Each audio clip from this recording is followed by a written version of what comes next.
All right, welcome to part two. So I hope you now have an understanding as to the extent of the problem that you have. You are working to earn currency that is not backed by anything. That currency is then devalued at the hand of maybe, 25, 30 people in the world. And then you are told that just because you're being given more dollars if you own assets, that you are getting wealthier, but you're not. You're absolutely not getting wealthier. This is a huge problem, and I hope that part one helped you understand why it's a big problem, why you need something that has true scarcity. Listen, why do you think things like watches, things like cigars, etc., went up more than real estate, in 2020 to 2023? Because people finally realized that I need something that is truly scarce. And watches are scarce, and cigars are scarce, especially special cigars. But even then, I smoke Cuban cigars, and I smoke, my favorite brand is Partagas. And Partagas, the average Partagas cigar, like a Partagas D4, went up more than the average real estate over the last 10 years, because it is much more scarcer than real estate, and it is much more scarcer. It's much more tightly controlled than real estate. So, and of course, we're dealing with nature at that point. You can't just create incentives for people to build. So, scarcity is the true asset. Scarcity is the true thing that we're looking for when it comes to you being wealthier. That's why you invested in real estate. That's why you invested in the stock market. That's why everyone else continues to pile into these assets. Because once you get your hands on the free money that's being printed, you want to put it somewhere that's going to hold its value. You want a battery that will hold that energy. And unfortunately, even though we know that the battery capacity of real estate, will keep going up, we know that it will keep going up at a slower pace than the battery capacity of, I don't know, gold, for example. So that's what's going on, and that's why you need something that's scarce, and that's why there was always been a desire for humanity from the depths of our souls to look for something that is scarce and usable and uncontrollable by the system and the system around us and the governments that make up the system around us. And that's when Bitcoin was created, right? So Bitcoin wasn't just like the first thing that ever came out. There's always been things trying to come out, like Bitcoin. Bitcoin was the one that worked, right? So in this section, what we're going to cover is the basics around Bitcoin. We're going to cover an understanding of what it is, how it works, etc., and just give you an understanding of the system and the software of Bitcoin and why it has gained this tremendous value since its inception.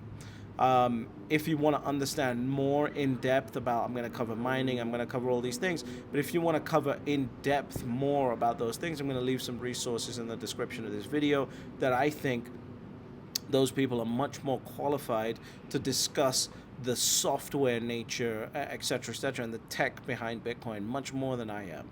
I understand very well the scarcity of Bitcoin, but when it comes to the tech side, there are people much smarter than me that I think you should lean on when it comes to that. So I'll include those links in the description. But for me as an investor, the main thing I needed to figure out was, well, I'm earning all this energy, I have these businesses, I'm a millionaire, but if I just leave my money in real estate or stocks, I'm just going to keep getting poorer and poorer in real terms, even though it looks like I have more and more dollars. So I need to do something. And that's what everyone was thinking. And that's when Bitcoin was created. But before Bitcoin, we have to cover a little bit of history. So there was something called DigiCash first, right? It was an early form of digital cash. It was in the 1980s. It had a level of anonymity, but it failed because they had management issues, as always, and it was resisted from banks and governments, right? So again, the importance of not being human dependent is very, very important.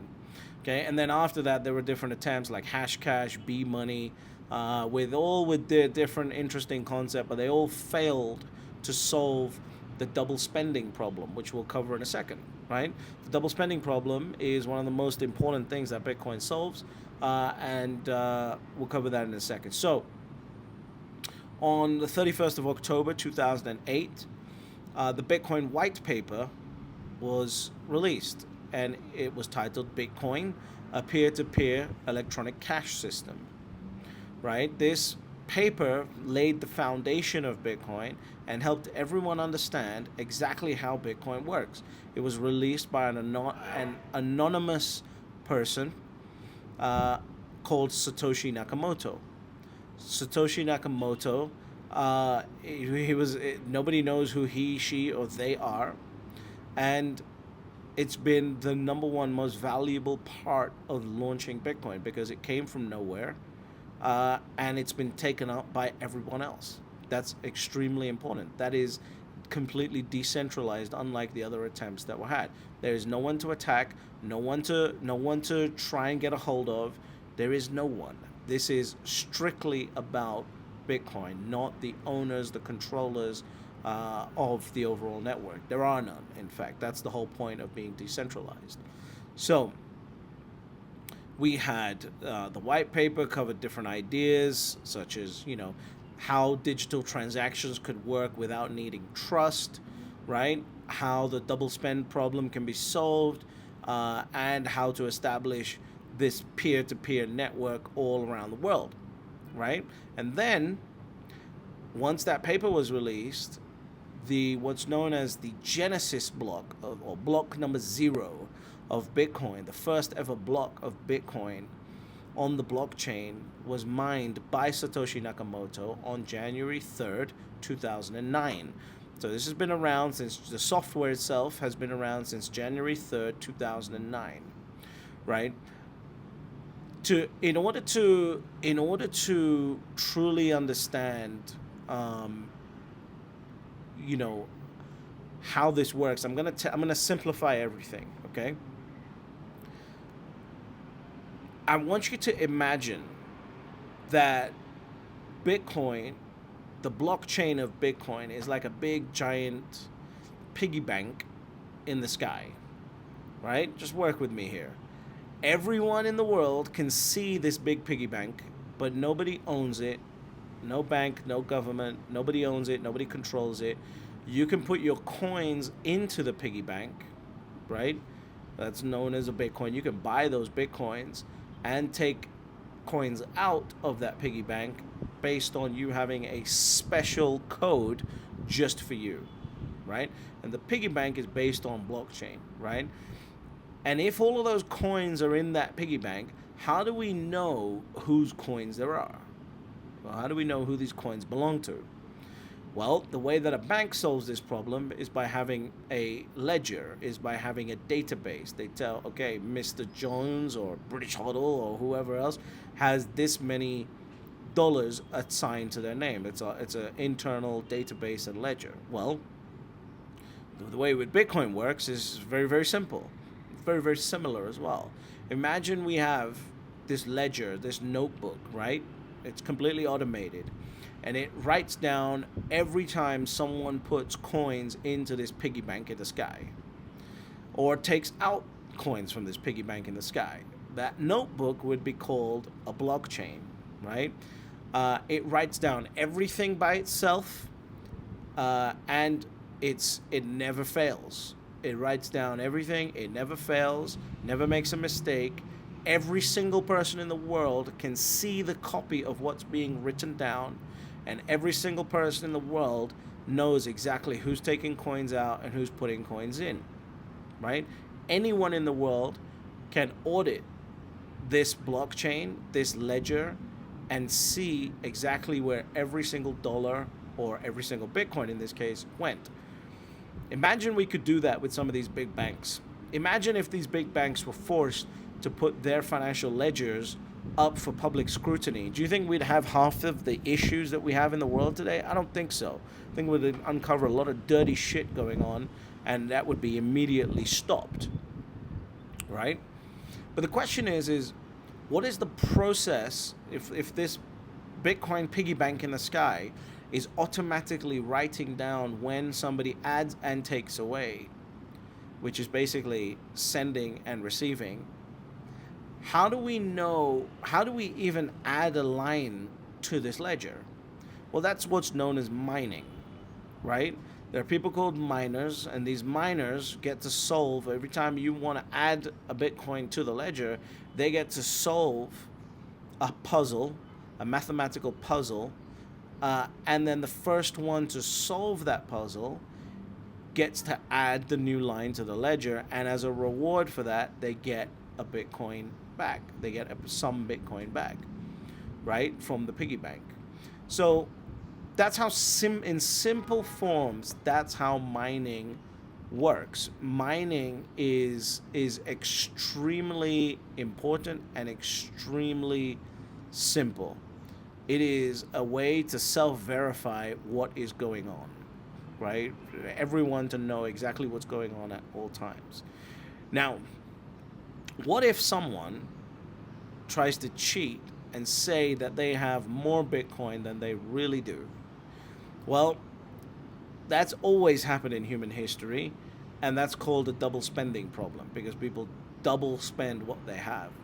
However, with the magical first time ever notebook of Bitcoin, which is completely decentralized and available to everyone in the world, and the miners earning rewards for making sure that every transaction is verified, it makes sure that nobody can cheat, right? If somebody tries to take out more coins than they have in the piggy bank, the notebook automatically, the software itself won't allow it, and everyone will know that someone tried to cheat, and the transaction will be invalidated.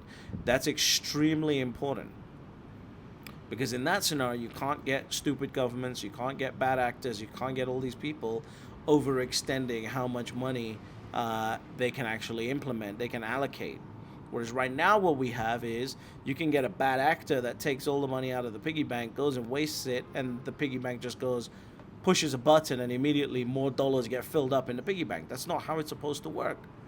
It's not how it's supposed to work at all. So, this double spend issue is really a problem. This has always been a problem, because that's why we have counterfeit notes and counterfeit coins and counterfeit currency, right? Counterfeit currency causes a problem because, let's imagine the capacity of the battery doesn't increase. The 12 people that are responsible for it, they don't increase the capacity of the battery, but somebody else creates a battery that sort of looks like your battery. So now they give you the illusion that there's more space over there. So it's like saying, let's say there's an economy of $100. Total economy value is $100 circulating, and the government increases it to $200, right? Now, that works okay if, number one, your allocation to that economy increased from, let's say, $10 to $20. But what happens if I walk in and I've got $500 extra completely printed out of thin air, right? It's not legitimate, but you can't tell the difference. So that's a double spending issue that's going on. I'm lying about how much money I have in the economy. So Bitcoin solves this, right? In the physical world, this is just like saying, if I have a physical dollar and I give that dollar to you, I no longer have that dollar, which means that I can't double spend that dollar unless I've obviously got counterfeit currency, etc., right? The problem with digital currencies is that it's a digital file. So that digital file can easily be duplicated, which leads to this double spend problem when it comes to digital money. This has always been the issue, right? Bitcoin fixes this because it uses the cryptography and the decentralized network consensus, which means that multiple miners have to actually verify that this transaction is going through in order for it to be validated, right? And it's basically the entire blockchain is maintained by a network of computers, which are the miners, around the world. And when you send a Bitcoin from one person to another, the miners check the blockchain, make sure that that Bitcoin hasn't already been spent, and then authorize that transaction. right? It's very, very simple. And if you haven't spent that before and it hasn't been sent somewhere else and it's not in your quote unquote wallet, then the transaction is added to the blockchain, and everybody knows who that specific Bitcoin belongs to. And um, that ledger, that blockchain is available to everyone everywhere in the world at the exact same time, right? So it solves the double spend issue, right? The other issue when it comes to, in distributed systems and networks is called the Byzantine generals problem. Sounds pretty fancy, right? It's very, very simple, right? It's just based on, it's just named after a hypothetical scenario where, let's say the generals are, let's say it's a Byzantine army and there's generals in different places and there's soldiers in different places. Now they can only communicate via a messenger, but they must agree on a common battle plan, otherwise they're going to lose. However, what if some of the generals are traitors? What if some of the soldiers are traitors? You don't know what's going on. You got to send this message around that everyone needs to know, right? So how do you come up with a plan where generals have a strategy that they agree on and it can be projected to all the soldiers at the exact same time? Because if the message is we need to retreat, but the soldiers' message they get is you need to go forward, they're going to be destroyed. It's very, very simple. Bitcoin fixes this in a simple way, right? It's called proof of work. The proof of work mechanism solves the Byzantine generals problem. Basically, in the Bitcoin network, the nodes, which are the generals, which is, they propose that the new blocks that are being added to the Bitcoin network, which would be like the generals presenting a battle plan, right? It would be solved by a computationally difficult puzzle, right? So when a node solves the puzzle, it broadcasts, I have solved this puzzle, which would mean, this is my request as a general. I have created this plan based on the puzzle that was given to me to the network, right? So that battle plan is presented to the network. The other nodes that are in the network then verify that this is the solution to this problem, right?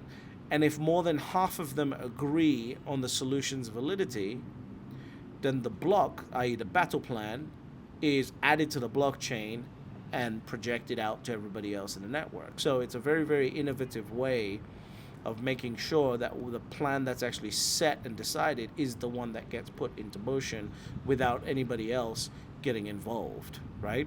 The point of this proof of work system is that even if some of the nodes that are in the system are malicious, and they try and, say if someone hacks a node and tries to send a different signal,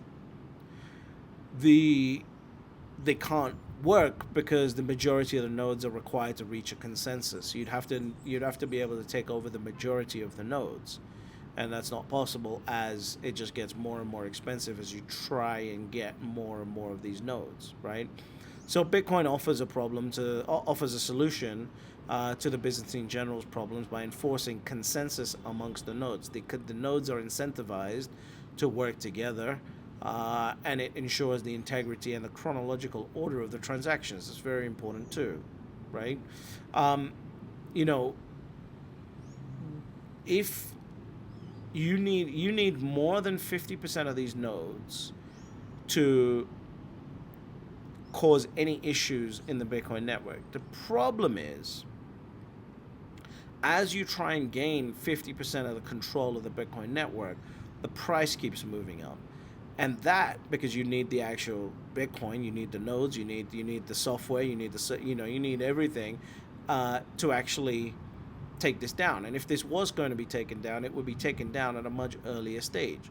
Now, if someone tried it, it's going to cost you trillions of dollars to actually try and take this down. So you're not incentivized to actually take this down. And then what are you going to do if you get it taken down anyway? So the incentives to take this down are not there. In fact, the incentives to actually have finally something that can work like this is much higher than anything else. And Bitcoin now It's 2023. It's been running since 2009. So there are, and in fact, the Bitcoin network has successfully run now longer in terms of, seconds, minutes, and hours. It's run longer than the United States stock market successfully without a single flaw in the network. So that should provide some confidence around what this actually is and how long it's been around. And I think it's very, very important for people to understand, that this is not just some software based on somebody's computer. This is a worldwide network that is insured all around the world. And of course, we'll get into this later on in some of the other parts of this course. But as you have this big piggy bank in the sky that everyone is incentivized to protect, you are creating a network that people don't want to, be exploited. And so, there are software developers, there are node runners, there are mining companies, et cetera, all designing, all working towards the same goal of securing this network. And the more miners we have, the more nodes we have, the more developers we have, the more secure this network gets. And that's basically what's happened to Bitcoin over the last 13, 14 years.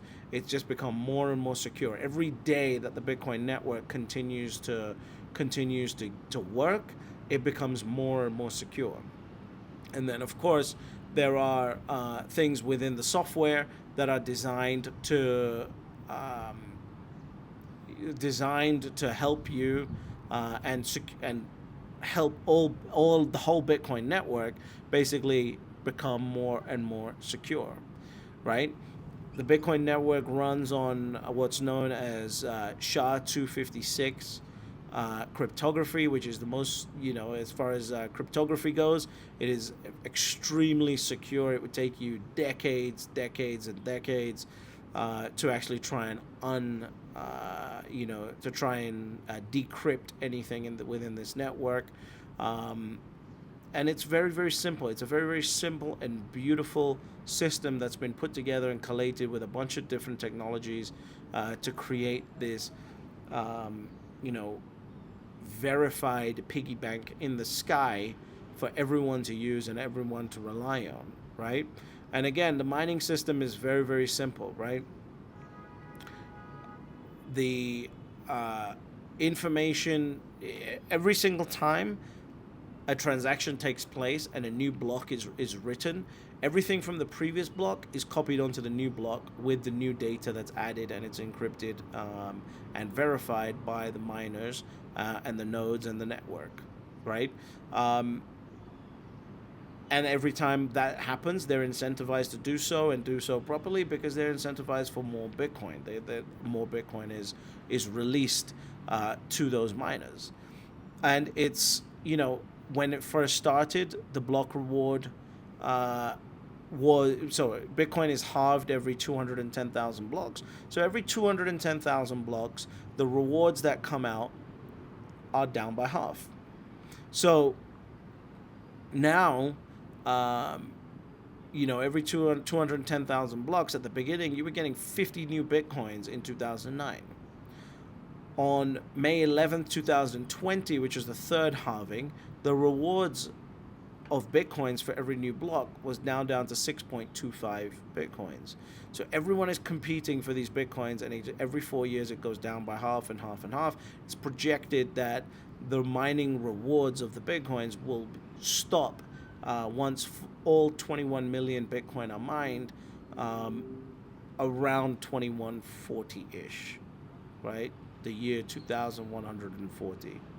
And again, this is a system that anyone can do. I can set up a mining operation right now in my living room. So can you. Anyone can do it. There's no restrictions on that. And if China decides to ban mining, the U.S. can open up to it. If the U.S. decides to ban mining, any other country like Russia, China, etc., can now open up to mining. So there is a geopolitical arbitrage that goes on between countries, and it's really warfare, economic warfare that can happen between countries as a result of the uncontrollable nature of Bitcoin and the technologies around Bitcoin. The other advantage is, from a divisibility perspective, Bitcoin has 100 million parts to it, right? You can take one Bitcoin and divide it into 100 million, which means the smallest unit can be used to transact with, and the smallest unit can suck up all of the amount of dollars that are in the world, and you can still transact with the smallest unit. By the way, the smallest unit of a Bitcoin, i.e., one of the 100 millionth, is known as a Satoshi, right? That's why you'll hear the term Sats instead, SATS, Sats instead of Bitcoin. Right? It's the same thing. It's just trying to describe, the smallest part of it. So yeah, mining is possible all around the world. It solves some key issues when it comes to finance, and when it comes to how Bitcoin actually works is extremely unique. And this is the first time in human history that we've had something work on an open ledger like this that solves the double spend problem, the Byzantine generals problem, and it now is a fully viable, proven alternative to centralized controlled money. That's why Bitcoin is extremely important. Now, this part was extremely, I can understand if you're lost at this point, you may need to watch part number 2 again. But this is how Bitcoin was created, and this is what Bitcoin is backed by. It's backed by an open, worldwide, 24/7, 365 network of miners, of node runners, trying to figure out, okay, how do I make sure that this transaction and this network is secure?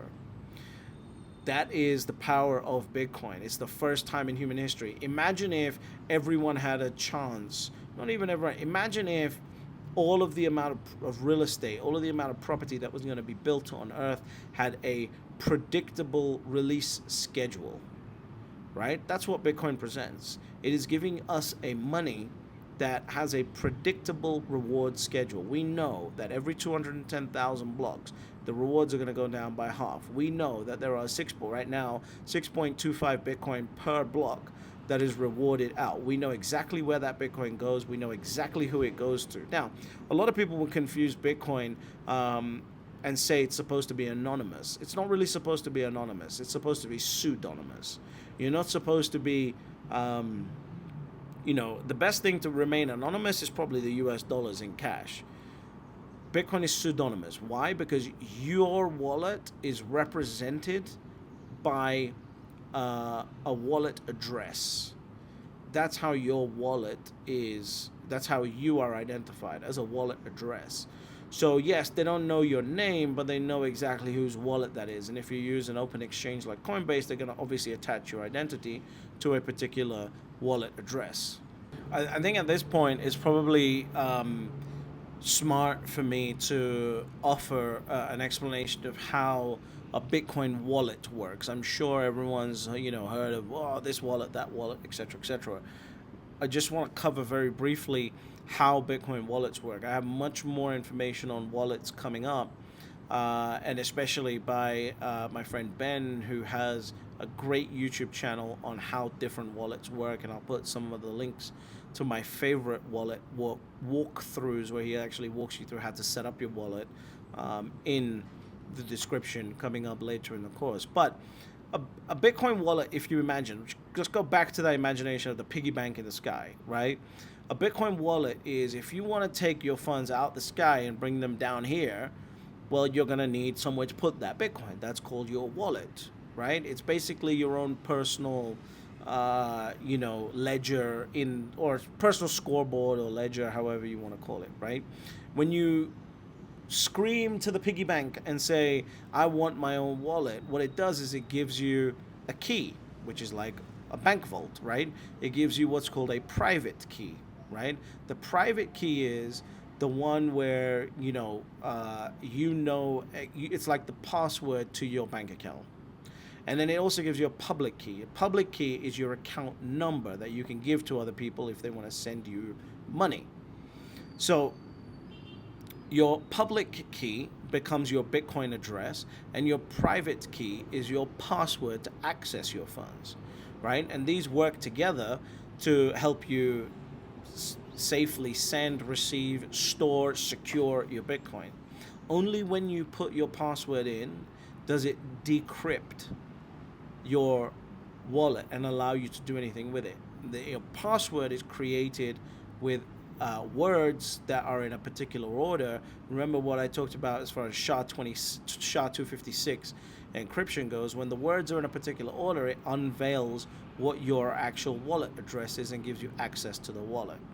So you need to keep that very, very safe. If anyone has that, just like if anyone has your online digital banking password, they're going to go in and move the money out of your account. Well, it's the same thing with Bitcoin. If they have your private keys, your password, they're going to go and move your Bitcoin out of your account. So it's extremely important to secure that. The disadvantage of using Bitcoin for most people is that you're actually responsible. You're actually responsible for the first time in your life, because if somebody moves money out of your bank account, remember, banks have a centralized ledger, which means you can call them up and say, hey, this was illegally moved by fraud, and they can reverse that. With a Bitcoin ledger piggy bank up in the sky, the money's gone. The money is gone. So you have to be very, very careful. You have to own it very securely. Luckily, there are systems and services out there to help you do this, and I'll cover them later. But you have to be very, very secure and safe. So now that you have your private key, which is your password, and you have your public key, which is your account number, when you want to receive Bitcoin, you give them your public Bitcoin address, your public key, your account number, and I can send you Bitcoin straight to that without anyone being involved. The problem with this process is, if I'm doing it through a bank account, the bank is completely involved in me sending you funds. They get to see exactly how much I'm sending you, exactly ask me why I'm sending you money in the first place, which pisses me off. I don't want anyone on wondering why I'm moving money around. It's my damn money. So if you really think this is not a problem, go into the bank and ask them to withdraw $15,000 in cash and see what happens. Right? They're gonna know want to know exactly why you're withdrawing the cash, all this other stupid shit, because there's KYC and all these other laws. There's none of that with Bitcoin, right? I can send the money to you because I just want to send it to you. And so you give people your public Bitcoin address, your public key, and they send the Bitcoin to it, and it sits in your wallet. When you want to send your Bitcoin, you can use your private key to authorize that you want to send this Bitcoin, basically saying I'm approving of this transfer from my account to another account, one Bitcoin wallet to another Bitcoin wallet, right? The private key is the most important part, and the miners are kind of like referees within this game, right? The miners sit there and the nodes sit there and make sure that I can only send you Bitcoin that's actually within my wallet. Because otherwise, I could just say, hey, I'll send you some Bitcoin and print it out of thin air and send it to you. No. The miners step in and they basically make sure that the Bitcoin I'm sending you is actually valid and in my account. Because what happens if I make them think someone's sending me Bitcoin, but before they've sent it to me, I'm going to send it out of my account, right? How do we avoid that? Well, that's where the verification of transactions happens. Once the Bitcoin is in my account, we can be assured that that is done, closed. There is finality and certainty around that, right? So how miners basically let's say there's 1 million transactions going through. That's not a million. Let's say there's 1,000 transactions going through. The miners would bundle those transactions together in a block, right? Solve a complex mathematical puzzle related to that block, which is known as mining. And the first miner to solve the puzzle gets to add the new block to the blockchain. And as a reward, they get given a certain amount of Bitcoins, right? And any transaction fees included in the transactions that they validated. So wallets and miners work together to keep the game very, very safe, secure, and fair. That's the most important thing. Right now, we don't have a fair system, because if somebody spends a bunch of money, they can just go print some more, and they've now got more to spend, right? And so that's how the Bitcoin network works. Bitcoin is basically a reward that is generated as a result of the mining, and you get to own some of that Bitcoin by purchasing it or by receiving it as a miner, and it's all secured based on this network that is completely open and auditable by anyone, any time of day, anywhere in the world. and it provides it provides you geopolitical diversification, because at the end of the day, it's not like real estate. When you own real estate, you're going to take that real estate and move it to, I don't know, let's say you own real estate in Florida. You're really going to pick that up and move it to Texas? You're not going to do that. So whereas with Bitcoin, you can pick your Bitcoin up, and right now I can move my Bitcoin to Singapore, London, New York, wherever I want to move it. And it's very, very secure because it's the same network. And as long as it's verifiable on the network, it's verified as real Bitcoin. That's part two.